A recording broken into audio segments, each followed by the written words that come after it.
What's the worst thing you have ever done? Story 1. This was about 20 years ago, so it's been a while. I grew up in New York. I was a typical inner-city child, listened to punk, skateboard, and all that. I got jumped, a lot, to the point where I eventually left school, but this story is one of the reasons I left. So there were twins at the school, let's call them John and Jonte. They always picked on me. I was standing in front of my locker getting books, and both of them snuck up behind me. I felt a really hard slap on the side of my head where it was shaved, and the pain was actually pretty intense. I turned around to fight whoever just hit me only to see those two and about 15 other kids. The principal was standing on the other side of these kids with a smirk on his face. I could do nothing except mutter, "You'll get yours, alone." It was later on that day when I got my chance. I saw John walking towards the stairs. It was a 3-story school and we were on the top floor. I lost all self-control as the anger hit me and I ran at him full speed. I actually jumped and hit him with both feet in his back, and the back of his head right as he hit the top of the stairs to go down. He flew the entire 15 stairs or so and hit his head on the wall. He was completely knocked out. I could faintly hear the screams as I flew down the stairs to him. People were telling me to stop, even though I spent years of getting my ass handed to me by these guys and never being able to fight them one-on-one. This was my first chance. I hit the landing where his body was laying and I jumped in the air and landed both feet on his head. That sound is something I will never forget. From what I understand, he had surgery from that. I ended up in a boys' home as well because of it.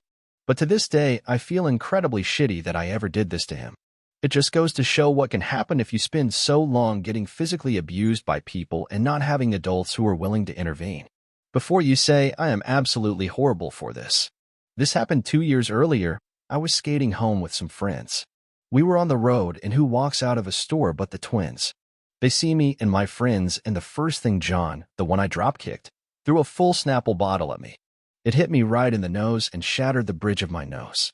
They actually ran while my friends scrambled to chase them down and see if I was all right at the same time. My childhood was a mess. Story 2. When I was a senior in high school, I was asked by a girl to the senior prom. I didn't know her, but I was told she had a crush on me and decided to be brave and ask me. She was very nice, very sweet, but not especially attractive. She told me that she'd buy the tickets, we could go Dutch to dinner, etc., but she thought we'd have a good time. We talked once or twice, and I figured I'm single again, so why not? One day before the prom, I got asked by my best friend to go on a skiing weekend with his family the weekend of prom. His older brother couldn't get back from college in time, so they wanted me to go with them instead. Free skiing for 3 days, free cabin, and I got to hang with my best friend and his family. Without thinking, I said, sure, and promptly called the girl and told her change of plans. Sorry, but I was going to go skiing instead. I told my mom what happened, and I thought for a moment that my mom was going to kill me. She destroyed me, just flayed the emotional skin off me for a good hour, and then told me exactly what I was going to do, which included driving down to the girl's house and grovel for hurting her feelings. I've always been ashamed of that incident, but it did make a lasting mark on me. I never wanted to ever feel that shame again, and I think I learned to be a better person afterwards. I was asked a few times by folks if I went on the date or if I went skiing. I went on the date.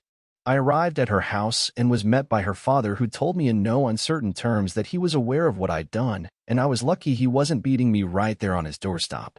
Her older sister told me flat out that I was a complete piece of shit for the way I'd made her sister cry. Then when my date came down, I said that I was happy to pay for dinner and everything during the night, but she just looked at me coolly and said, I think it's best we don't owe each other anything. So we went to dinner, had an entirely awkward time, and then at the dance she went to talk to some friends after only dancing once with me. One of her friends came back to me and told me that they were bringing her to a party and I could go. So I went out to my usual hangout at the park in the mountains above my parents' house and drank a fifth of horrible whiskey until I didn't feel like the biggest piece of shit ever. Story 3. Just a few months ago, I went on a road trip with the wife and kids. On the way back, my son made us take an emergency potty break. When I got out to get him out of the car, I found a wallet on the ground. I picked it up, got back in the car, and opened it up. Has several credit cards, SS card, bank card, DL, $879, and several other items. Looked the guy up on FB and sent him a friend request with a message saying I found his wallet. Fast forward about 2 weeks, don't hear from him. Contact his relatives, they have him call me. Guy wants me to bring it to him. A 90 minutes hour ride away. I tell him it's not possible. I'm too busy. He says, that's f***ed up, bro. I say, sorry, but I can meet you halfway this weekend. Guy says, cool. He then tells me he doesn't remember how or when he lost it because he was hammered. Fast forward to the weekend. I arrive at the location he decided on and wait for him for over 30 minutes. He finally calls and says, my bad, bro. I was at the bar with my friends and forgot about you. I'll be there in about 10 minutes. 45 minutes later, he shows up, walk up to me and says, one SEC, bro. I gotta piss. He is obviously intoxicated. Makes me wait while he goes in to piss. For some reason, my inner voice said, fuck this guy. So I took the money out of the wallet. Just seconds later, he walks up and I hand him his wallet. He says, thanks, snatches it from my hand and leaves. And I don't feel bad at all. Not one bit. Story 4. Earlier this year, I counseled my ex-best friend through an intense breakup. A lot of factors contributed to the breakup, notably that he was sexist and emotionally abusive. He was diagnosed with bipolar disorder about a year ago and would often say outlandish shit, cheat on her, and just overall be a drunken asshole. I took this guy on his first psychedelic experience, supported his thoughts through the breakup, which he initiated drunkenly and cruelly.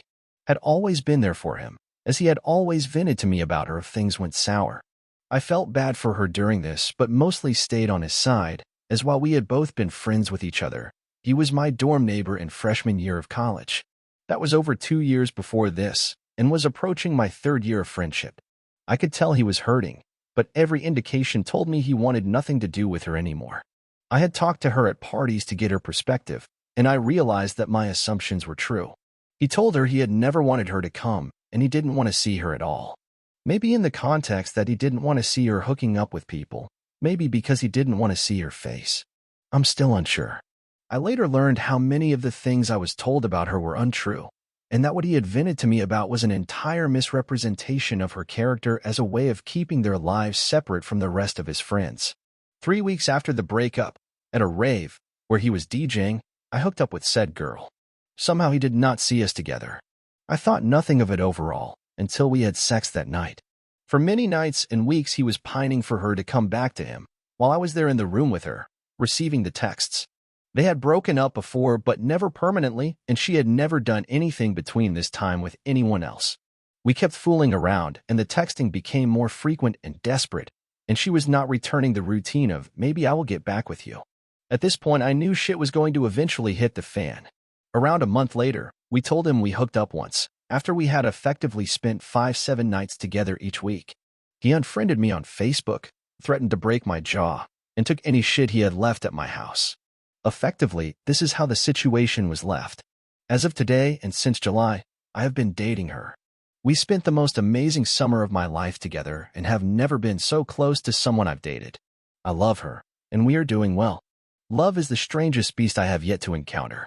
I do not regret the overall process, but to say that I was right or justified in how this happened would be outrageous. I know I shattered bro code, human trust, and many social circles. It is the worst thing I have ever done. Period. Story 5. It baffles me to this day why I did what I am about to tell you. I'm not really a person that values objects that much. I am frugal and hate spending money, especially on objects that I don't need, like new electronics. I have an old phone and an old laptop that can't even run Minecraft without eventually freezing. In a secluded university computer lab late at night in the summer, I noticed an iPod had been left at one of the computers. I stole it. It was the first personal item I have ever stolen from a person in my entire life. I don't like the idea of stealing. I don't really listen to music, and I knew it was going to ruin this person's day. But I did it anyway without a thought. The headphones were nice too, but I didn't really care about headphones, so I disconnected those and left them there. Maybe the owner was glad to at least have those. Maybe it pissed him off more because there was no doubt in his mind that the iPod was stolen. It was a nice 160 gig iPod. I hardly even listened to music. I must have put 1 or 2 gigs of music on there. Max used it for a few months when I was working out. Eventually, it was stolen from me at the gym. Didn't even faze me. Just nodded and accepted that I was part of some apathetic circle of low-life humans that don't respect the concept of personal property.